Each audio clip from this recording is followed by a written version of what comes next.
ফেঞ্চুগঞ্জ বিয়ানীবাজার উজ্জীবন যুব কল্যাণ সংঘের উদ্যোগে ব্যারিস্টার মোস্তাকিম রাজা চৌধুরীর আর্থিক সহযোগিতায় পবিত্র মাহে রমজান উপলক্ষে অসহায় দরিদ্র মানুষের মধ্যে ইফতার সামগ্রী বিতরণ করা হয়েছে।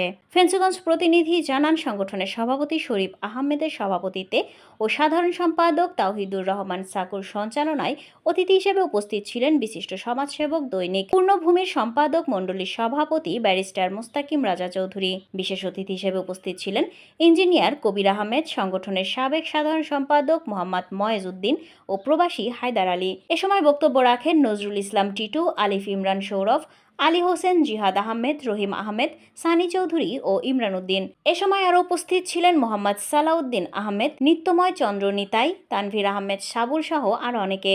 অনুষ্ঠান শেষে সংগঠনের নেতৃবৃন্দের পক্ষ থেকে অসহায় দরিদ্র মানুষের বাড়ি বাড়ি গিয়ে খাদ্য সামগ্রী পৌঁছে দেওয়া হয়। আসসালামু আলাইকুম রহমতুল্লাহি ওয়া বারাকাতুহু।